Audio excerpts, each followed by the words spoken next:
pajak. Apa kabarnya hari ini? Bertemu lagi bersama saya di podcast Palu 904 Mortas Seru bareng KPP 904. Kita baru saja melewati Galungan. Dan sekarang kita sudah memasuki bulan Juni. Bagi kawan pajak yang beragama Hindu, saya ucapkan selamat merayakan Hari Raya Galungan dan Kuningan.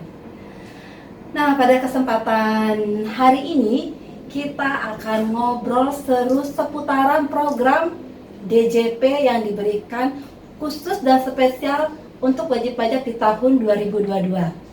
Nah, apakah program itu? Pastinya kawan pajak sudah bisa menebak. Ya, benar. Program pengungkapan sukarela, program yang dirancang oleh DJP diberikan spesial untuk para wajib pajak. Bagaimana? Apakah kawan pajak sudah mengikuti program pengungkapan sukarela? Apakah kawan pajak sudah mengerti tentang program pengungkapan sukarela? Nah, jika belum, wajib nih kawan pajak mengikuti podcast kita pada hari ini karena kita akan kupas tuntas mengenai program pengungkapan sukarela bersama narasumber kita yang sudah handal dan terpercaya, yakni Kakak Niputu Aryasi. Halo kawan pajak, apa kabarnya? Kali ini kita akan bahas ya Mbak ya tentang PPS itu. Iya. Pasti banyak yang kemarin banyak tanya ya, PPS itu apa sih gitu kali ya. Sebelumnya ini Kakak Niputu Aryasi atau kita panggil Kakak Aryasi saja ya. Adalah fungsional penyuluh pajak di KPP Madya Denpasar. Nah, apa sih sebenarnya program pengungkapan sukarela ini, Kak?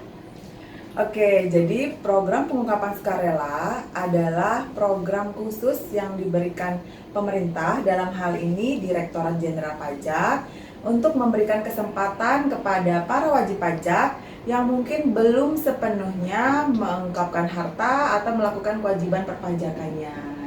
Jadi kata kuncinya adalah sukarela. Sukarela. Jadi ini diminta kesukarelaan dari wajib pajak mengikuti program yang tentunya akan memberikan manfaat kepada wajib pajak. Benar sekali. Nah, apa sih isi dari program pengungkapan sukarela ini, Kak? Jadi program pengungkapan sukarela ini pertama diberikan kesempatan. Jadi kita nih, misalkan para kawan pajak ada yang masih belum sepenuhnya melaporkan seluruh hartanya, kemudian mungkin masih lupa kemarin yang sudah ikut tax amnesty, mungkin bisa juga ikut program pengungkapan sukarela ini. Oke, jadi yang sudah mengikuti tax amnesty, salah satunya yang bisa mengikuti program ini, terus itu apa lagi, Kak? Jadi PPS ini ada 2 kebijakan, Kak. Jadi yang pertama untuk para peserta tax amnesty kemarin, itu untuk kebijakan 1. Nah, untuk kebijakan 2 ini dikhususkan bagi wajib pajak orang pribadi. Jadi yang kedua ini khusus untuk wajib pajak orang pribadi. Benar. Terus apa nih yang membedakan antara kebijakan 1 dan kebijakan 2? Dari segi tarifnya mungkin bisa disampaikan dan mungkin dari segi yang lainnya, Kak. Oke, kebijakan 1 dan kebijakan 2. Jadi kebijakan 1 tadi kan bedanya untuk peserta tax amnesty. Ya, tarifnya ada 3 tarif, 6%, 8%, 11%. Sedangkan untuk kebijakan 2 itu ada 3 tarif juga, yaitu 12%, 14%, 18%. Jadi tarif untuk kebijakan 2 lebih tinggi ya, Kak. Oke. Nah, apa sih, Kak, yang membedakan antara di kebijakan 1 dulu, Kak? Kita ngobrol khusus kebijakan 1 dulu. Ini kan tarifnya ada 3 nih tadi. Tarif 6%, 8%, dan 11%. Apa nih, Kak, bedanya ketiga tarif ini? Jadi 6% ditujukan bagi wajib pajak peserta tax amnesty kemarin yang ingin mengikuti program PPS untuk harta di dalam negeri, harta yang berada di wilayah Negara Kesatuan Republik Indonesia yang akan diinvestasikan di Indonesia, atau juga untuk harta yang berada di luar Negara Kesatuan Republik Indonesia yang akan dialihkan dan diinvestasikan di Indonesia dalam bentuk pengolahan sumber daya alam dan surat berharga negara. Oh, jadi kalau untuk tarif yang paling kecil ini sudah khusus ya? Ya. Sudah ditentukan harus diinvestasikan dalam Ya. bentuk apa? Dalam bentuk tadi proses untuk perusahaan dalam pengolahan sumber daya alam dan energi terbarukan serta bisa juga untuk surat berharga negara. Oke, kalau yang 8% nih Kak? Nah, kalau 8% tadi kan kuncinya diinvestasikan ya. Kalau yang 8% ini untuk harta yang berada di dalam negeri di wilayah Negara Kesatuan Republik Indonesia yang tidak diinvestasikan, atau juga untuk harta yang berada di luar wilayah Negara Kesatuan Republik Indonesia yang tidak dialihkan dan tidak diinvestasikan di Indonesia. Oke, terus selanjutnya tarif tertinggi nih 11%. Untuk tarif tertinggi itu khusus untuk harta yang berada di luar wilayah Negara Kesatuan Republik Indonesia. Oke. Jadi hanya diungkapkan saja. Jadi ini benar-benar pilihan bagi kawan pajak mau tarif yang paling kecil atau yang paling tinggi. Jadi disesuaikan dengan kawan pajak sendiri ya. Mau memilih Apakah akan mengalihkan ke Indonesia atau akan menginvestasikan atau hanya untuk mengungkapkan saja gitu. Masih di kebijakan satu nih Kak Ari. Itu tadi soal tarif. Nah, bagaimana jika kawan pajak pengen mengikuti nih syarat terhadap harga perolehan atau nominal atau hartanya? Dasar pengenaan pajak Iya, ya. benar. Jadi untuk kebijakan satu, dasar pengenaan pajaknya itu ditentukan. Misalkan kawan pajak memiliki harta berupa tanah dan bangunan, maka dasar pengenaan pajaknya nilai jual objek pajak. Atau misalkan kawan pajak memiliki kendaraan, maka menggunakan nilai jual kendaraan bermotor. Kemudian misalkan ada juga harta emas atau perhiasan, itu menggunakan nilai yang dipublikasikan oleh PT Aneka Tambang. Selanjutnya ada harta berupa saham. Jadi saham yang di saham ada dua ya, yang diperdagangkan di Bursa Efek itu menggunakan nilai yang dipublikasikan oleh PT Bursa Efek Indonesia. Sedangkan saham dan sukuk atau sebagainya yang diterbitkan oleh perusahaan itu menggunakan nilai sesuai dengan nilai yang diajukan oleh kantor penilai efek. Oke.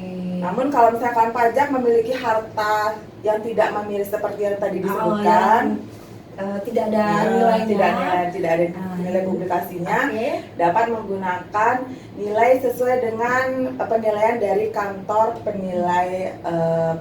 kantor jasa penilai. Gitu. Wih, sudah lengkap dan jelas ya ketentuan mengenai dasar nilai harta yang digunakan pada kebijakan satu ini.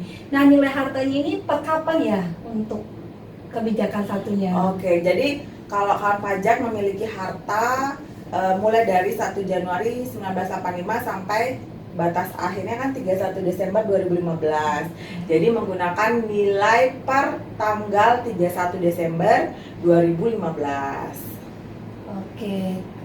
Nah, bagaimana jika kawan pajak seandainya memiliki harta dalam bentuk non-rupiah? Oh, non-rupiah. Ya.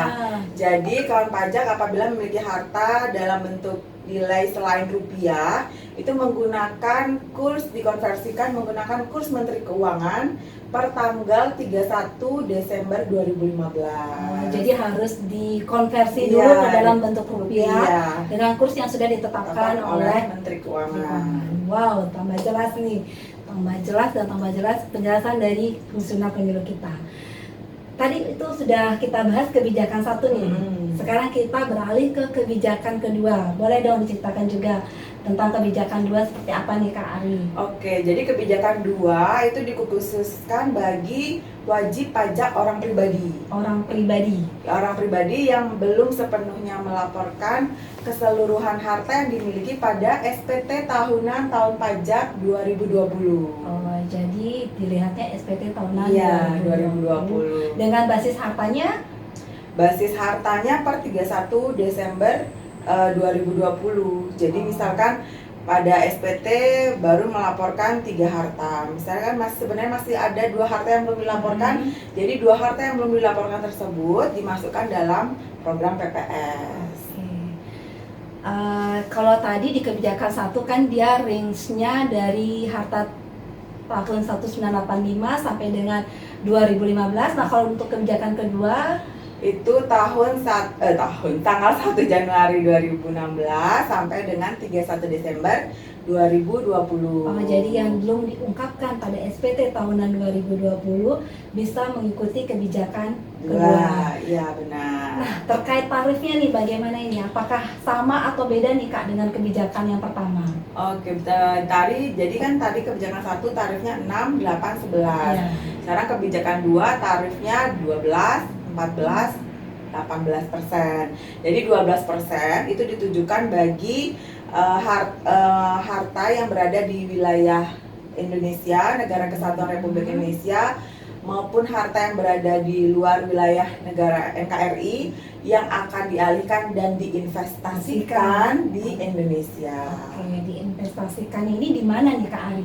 Oke, sama tadi seperti di kebijakan 1, jadi diinvestasikannya pada pengolahan sumber daya alam dan energi terbarukan serta dalam surat berharga negara atau SBN. Oke, itu yang tarif 8% tadi ya. Oke, 2 tarif lainnya? Yang 2 tarif lainnya, tadi 12%, sekarang 14%-nya itu untuk yang harta yang berada di wilayah Negara Kesatuan Republik Indonesia maupun harta yang berada di wilayah di luar wilayah NKRI yang tidak diinvestasikan di Indonesia. Jadi tidak kalau tadi kan diinvestasikan, sekarang tidak diinvestasikan di Indonesia. Oke. Terus tarif yang terakhir yang tertinggi 18% itu khusus untuk harta yang berada di luar wilayah Negara Kesatuan Republik Indonesia. Jadi hanya dideklar gitu ya, diungkapkan saja tanpa dibawa ke Indonesia itu kena tarif yang paling 18%. tinggi. Jadi kebijakan kedua saya ulang lagi itu tarifnya ada 12%, 14% dan 18%. Oke, nah lanjut lagi kita ngobrolin tentang dasar pengenaan hartanya nih, dasar harga perolehan harta untuk di kebijakan kedua. Oke, jadi kebijakan kedua itu lebih simpel.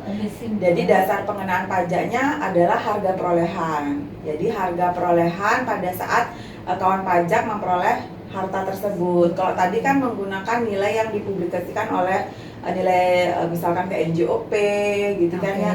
Kalau kebijakan kedua ini menggunakan dasar pengenaan pajaknya adalah nilai perolehan. Nilai perolehan untuk yang non kas jadinya ya. Ya, yang non kas. Tapi kalau untuk yang harta kas dan setara kas itu tetap menggunakan nilai nominal. Nilai nominalnya.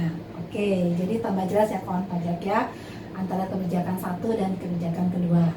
Lanjut kita ngobrol tentang masalah syarat. Nah, apa nih jika wajib pajak ingin mengikuti kebijakan 1 maupun kedua, apa syaratnya nih Kak? Oh, syaratnya. Jadi yang pertama wajib pajak untuk kebijakan kedua ya. Kebijakan kedua yang pertama, wajib pajak telah melaporkan SPT tahun pajak 2020. Kemudian tidak sedang diperiksa, tidak dalam proses pemeriksaan bukti permulaan, serta tidak dalam proses penyidikan untuk tahun pajak 2016, tahun pajak 2017, 18, 19, dan 20, serta tidak sedang dalam proses peradilan dalam rangka tidak pidana perpajakan. Jadi wajib pajak yang memenuhi kriteria tersebut bisa mengikuti kebijakan kedua. Baik, program ini kan ada batas waktu dan jangka waktunya nih Kak. Nah, bisa disampaikan kepada kawan pajak nih batas waktu untuk mengikuti program pengungkapan sukarela. Jadi program PPPS ini kita kan sudah mulai di awal tahun kemarin ya, 1 Januari 2020. Nah, sekarang ini udah mau berakhir nih Kak, lagi bentar. Jadi paling lambat tanggal 30 Juni 2022. Jadi 1 Januari sampai dengan 30 Juni 2022, 6 bulan Kak ya. 6 bulan sudah diberikan kesempatan untuk mengikuti program ini dan sekarang tinggal menghitung hari. Jadi kawan pajak yang belum, ayo segera segera. ikuti program pengungkapan sukarela karena sekarang sudah tanggal 10 Juni, tinggal 20 hari lagi kawan pajak memiliki kesempatan untuk mengikuti program pengungkapan sukarela. Nah, tadi kita sudah berbicara tentang tarif, tentang harga perolehannya. Nah, bagaimana caranya wajib pajak untuk mengikuti ini Pak Kak? Oh gampang, jadi kawan pajak tidak perlu datang ke kantor ya untuk hanya ikut program PPS atau mengantri di kantor, nggak perlu. Sekarang kan sudah zamannya online, Oh, jadi iya, zaman kawan digital. pajak tinggal langsung ke Pajak.go ID, login ke DJP online, pilih menu PPS. Oke, itu sarana bagi wajib pajak untuk mengikuti Program PPS ini full Oke. online Kak, jadi dia dapat dilaksanakan 7 hari seminggu, 24 jam. Jadi kalau pajak misalkan ada waktunya, misalkan malam hari itu masih bisa. Jadi karena semua serba online, jadi kapanpun kawan pajak akan mengikuti program PPS itu masih bisa. Itu menggunakan standar waktunya waktu Indonesia Barat. standar. Jadi ini SPPH nih ya, Pak, Ya, maksudnya ya, SPPH-nya. SPPH-nya Paling itu lambat disubmit disubmit itu 30 Juni 2022 pukul 24 waktu Indonesia Barat.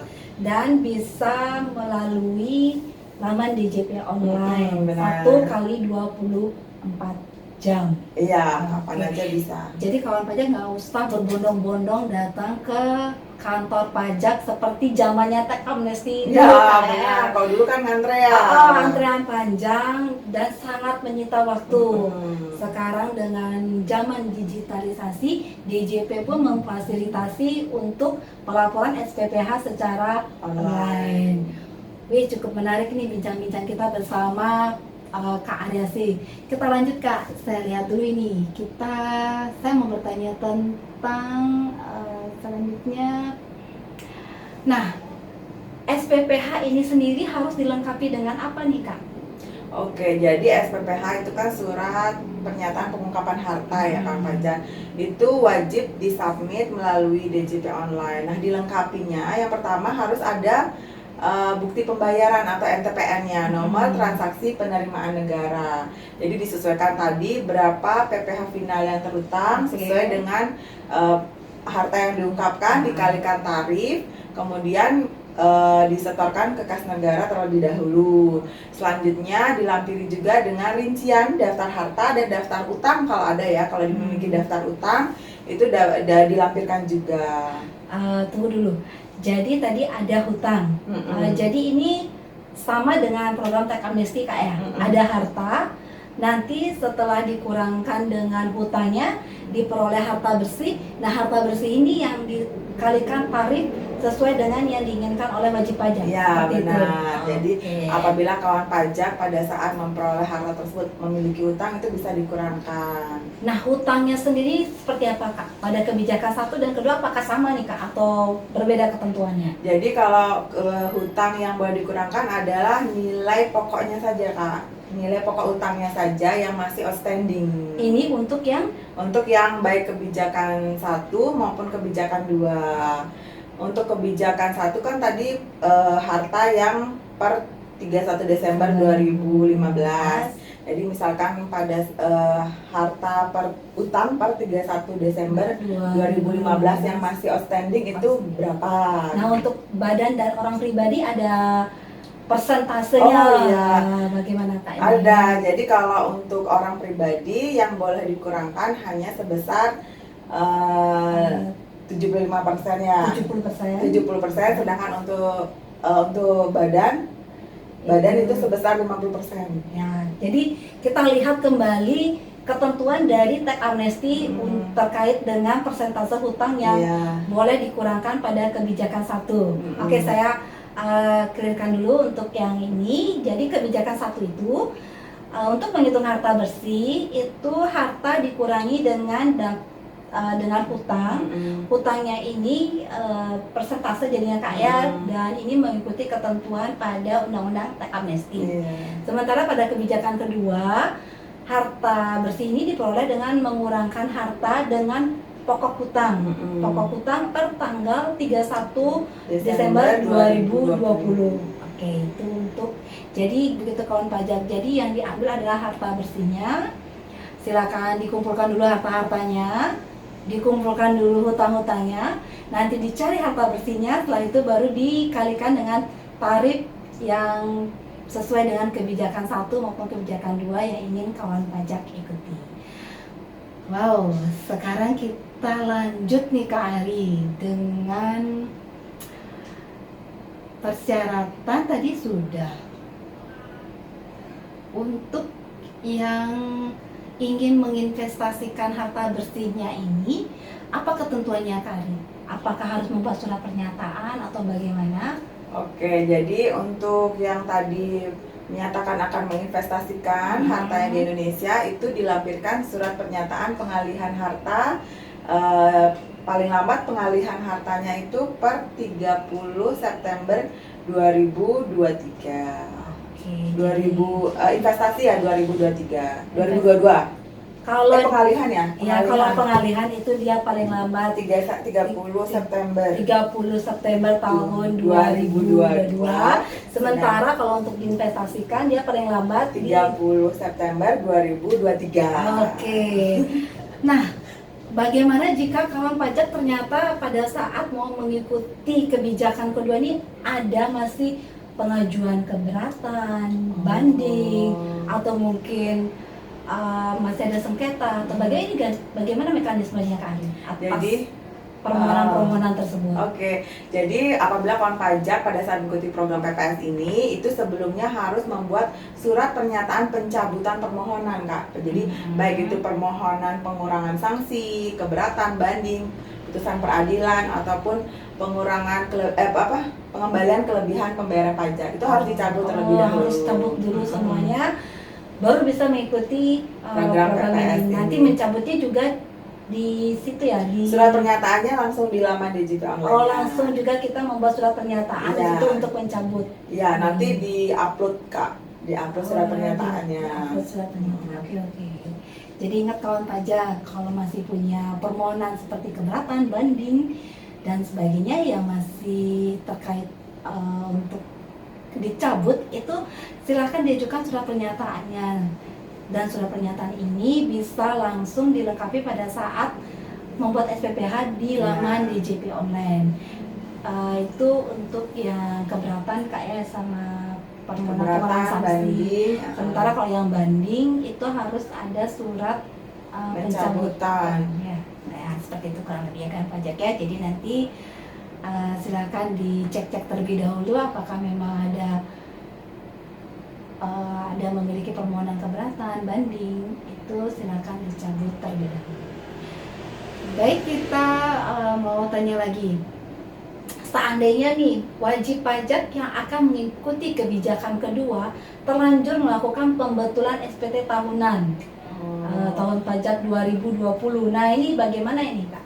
Jadi berdasarkan ketentuan dalam ketentuan PPS ini, bagi kawan pajak yang sudah melakukan pembetulan SPT tahunan tahun pajak 2020 dan akan ikut PPS, maka pembetulan SPT tahun pajak 2020 dianggap tidak dilakukan. Gitu. Oh, jadi dianggap tidak dilakukan seperti itu ya. Jadi baru bisa mengikuti program PPS ini.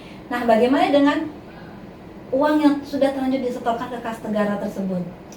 Nah, uangnya tersebut bisa dilakukan kalau tadi kan pembetulannya ternyata pembetulan kurang bayaran lebih besar. Itu biasa diajukan pemindah bukuan bisa atau diajukan pengembalian kelebihan pembayaran pajak. Oke, jadi itu ya kawan pajak ya yang mau mengikuti juga tapi sudah terlanjur melakukan pembetulan, jadi pembetulan dianggap tidak disampaikan.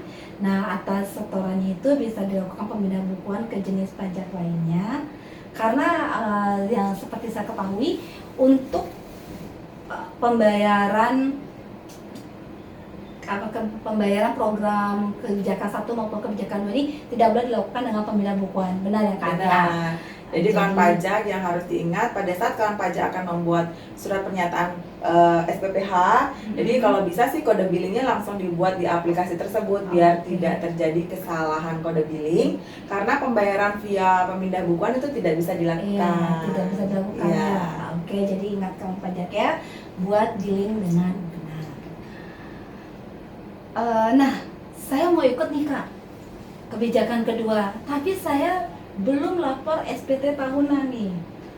Belum lapor SPT tahunan tahun pajak 2020. Nah, ini gimana caranya nih Kak?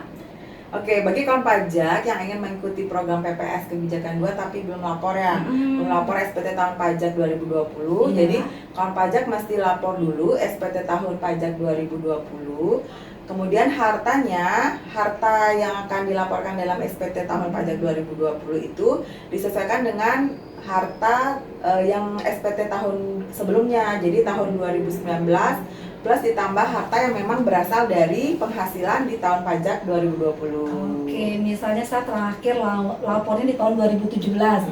Jadi di tahun 2020 saya melaporkan semua harta yang sudah saya laporkan di tahun 2017 ditambah harta yang saya peroleh berdasarkan penghasilan di tahun 2020. Nah, sisanya ini harta yang dari 2018, 19 itu dimasukkan dalam program pengungkapan sukarela. Oke, semakin clear nih ya Kak ya. Jadi seperti itu ya kawan pajak ya.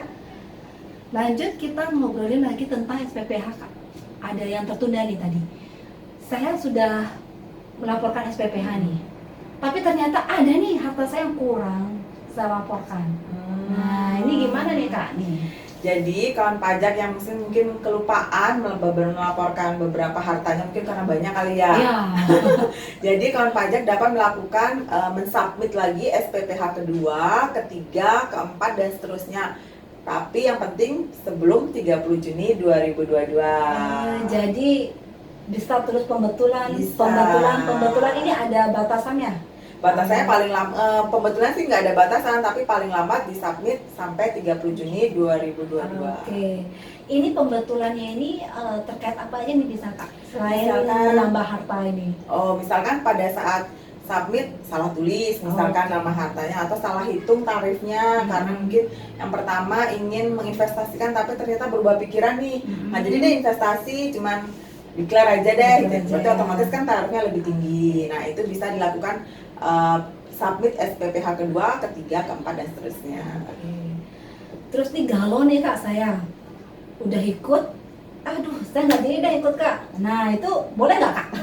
Mencabut ya? Iya, saya mencabut dulu, saya nggak jadi ikut SPPH. Kayaknya saya udah lapor semua dengan benar nih. Nah, ini gimana Kak? Oke, kawan pajak masih diberikan kesempatan untuk melakukan pencabutan SPPH. Namun apabila melakukan pencabutan, maka kawan pajak tidak dapat lagi mengikuti program PPS ini. Jadi sekali mencabut nggak bisa balik lagi ya, ibarat cinta. Apa sudah putus jangan balikan lagi. Oke, jadi benar-benar harus teguh pendiriannya ya, Kak. Harus tetap ikut gitu. Tidak ya tidak. Gitu. Jadi kalau kawan pajak yang akan melakukan pencabutan gampang, hanya tinggal memberikan nilai 0 pada setiap kolom yang tadi diisikan nilai hartanya. Tetap di laman digital. Online, kemudian disubmit, otomatis akan muncul surat keterangan. Nah, surat keterangan tersebut adalah sekaligus surat pencabutan ya. Jadi sekali mencabut tidak akan boleh lagi ikut PPS. Jadi harus dipikir matang-matang aja. Jadi itu kawan pajak, pikirkan matang-matang, ikuti program ini dan nggak usah galau, jangan dicabut lagi. Ini programnya pasti tentunya dibuat pemerintah kepada wajib pajak dengan segala pertimbangan dan tentunya dengan segala manfaat yang akan diterima oleh wajib pajak.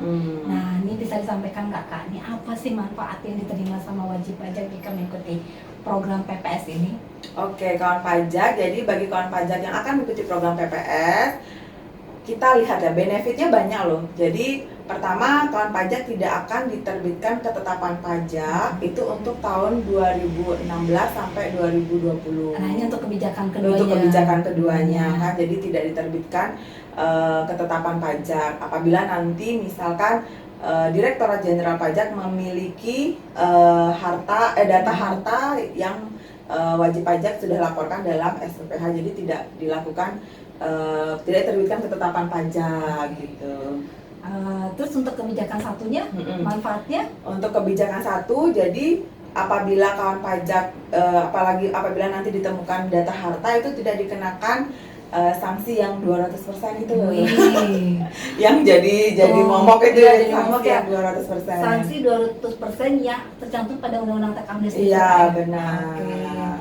Nah, jadi ikuti nih kawan pajak kebijakan satu, jika memang ada harta yang kurang dilaporkan pada saat teks amnesti, silakan diikuti kebijakan satunya, dilaporkan lagi harta yang kurang ya Kak ya, untuk menghindari pengenaan sanksi yang 200%. Sementara untuk yang kebijakan kedua, silakan diikuti juga karena banyak manfaat, seperti tidak akan diperiksa ya, kecuali mungkin pajak yang sudah tadi dipotong itu ya, kecuali untuk pajak yang sudah dipotong tapi belum disetor, itu wajib tetap wajib disetor karena dia sudah motong kan. Oke, dia sudah memotong. Nah, sekarang kita lanjut lagi ke pertanyaan terkait kalau sudah ikut nih, bagaimana cara melaporkannya Kak? Melaporkan harta-harta yang tadi yang sudah kita ikuti kebijakan satu maupun kebijakan kedua, nanti pelaporannya bagaimana selanjutnya? Pelaporannya. Jadi bagi wajib pajak yang sudah mengikuti program PPS, jadi data harta dan data utang yang dilaporkan dalam SPPH itu dianggap sebagai data harta dan data utang baru yang diperoleh pada tahun pajak 2022 serta nanti dilaporkan di SPT tahunan tahun pajak 2022. Jadi ini untuk yang kebijakan? Untuk kebijakan 1 dan 2, jadi 2022 dianggap sebagai harta baru di tahun 2022 dilaporkan pada SPT tahunan 2022. Itu untuk yang wajib pajak orang pribadi atau badannya? Kalau untuk yang orang pribadi seperti itu ya tadi. Untuk yang badan, maka untuk badan tadi, maka data harta yang sudah dilaporkan dalam SPPH dimasukkan ke dalam laba ditahan dalam neraca serta tidak boleh disusutkan atau diamortisasi secara fiskal ketentuan secara fiskal dia hanya ditambahkan di laba ditahan, benar. Tidak boleh diamortisasi maupun disusutkan. Jadi ada ketentuannya yang wajib pajak ya atas harta-harta tadi yang diikutkan pada kebijakan satu maupun kebijakan dua, pelaporannya seperti tadi yang dijelaskan oleh Kak Ari. Oke, kita cek lagi Kak Ari supaya semakin clear dan jelas. Nah, seandainya nih DJP menemukan harta atau data di mana wajib pajak tidak mengikuti kebijakan pertama dan kedua, ada nggak sanksinya nih Kak? Oke, jadi kan sebenarnya apabila nanti DJP memperoleh data harta atau yang belum dilaporkan dalam SPPH, itu akan dianggap sebagai tambahan penghasilan yang bersifat final Kak. Jadi akan dikenakan sanksi sesuai dengan pasal 13 ayat 2 Undang-Undang KUP. Itu melalui mekanisme pemeriksaan. Jadi nanti apabila ditemukan data harta itu akan mekanismenya ke pemeriksaan sesuai dengan pasal 13 ayat 2 Undang-Undang KUP. Itu untuk yang kebijakan 1 dan 2 sama ya Kak ya. Jadi dia kalau yang kebijakan 1 kan tadi itu dianggap sebagai penghasilan final plus sanksi 200%. Jadi kalau untuk kebijakan kedua dikenakan sanksi pasal 13 ayat 2 sesuai Undang-Undang KUP sebesar 30%. Gitu ya. Oke. Tuh kawan pajak, sanksinya besar loh jika seandainya kawan pajak tidak mengikuti programnya, tidak memanfaatkan program ini, kemudian di kemudian hari DJP menemukan data tersebut ya. Jadi sebaiknya bagaimana Kak Ari? Ikut aja gitu ya. Banyak sekali kan tarif kita masih rendah ya, jadi ditimbang-timbang lebih baik ikut program PPS karena lebih banyak manfaatnya ya Kak, daripada nanti pada saat tahun depan atau tahun-tahun selanjutnya ditemukan data harta baru dikenakan tarif yang lebih tinggi. Iya benar, ayo ikuti program PPS-nya kawan pajak. Oke, kayaknya dari tadi sudah lengkap ya kita membahas masalah program pengungkapan sukarela dari latar belakangnya sudah dijelaskan sama Kak Ari tentang kebijakan satu dan kebijakan kedua, bagaimana proses di kebijakan satu, bagaimana proses di kebijakan kedua, tarifnya, persyaratannya, manfaatnya, dan cara pelaporan hartanya.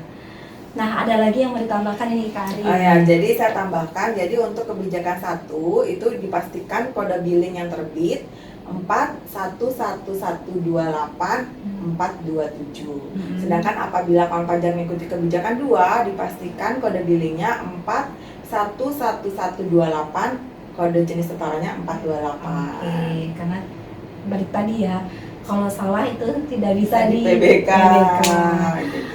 Oke, dari saya sih cukup Kak Ari, sepertinya sudah panjang lebar tadi kita berbicara mengenai program pengungkapan sukarela, dan kita menghimbau ya, menghimbau wajib pajak, baik wajib pajak badan maupun orang pribadi, silakan manfaatkan program pengungkapan sukarela ini paling lambat di 30 Juni tahun 2022, dan ini tinggal menghitung beberapa hari lagi ya, jangan sampai terlewat gitu. Ya, kita tunggu kawan pajak untuk mengikuti program.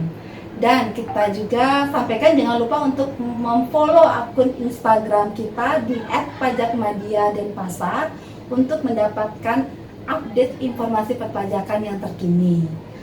Oke, sekian dari kami berdua. Saya sangat mengucapkan terima kasih atas penjelasan yang diberikan oleh Kak Arya pada hari ini. Semoga apa yang disampaikan, yang dijelaskan makin mengklirkan wajib pajak mengenai program ini dan semakin menguatkan niat wajib pajak untuk mengikuti program PPS yang tentunya sangat bermanfaat bagi wajib pajak. Sekian podcast kita pada siang hari ini. Sampai jumpa lagi di podcast kita selanjutnya. Dadah.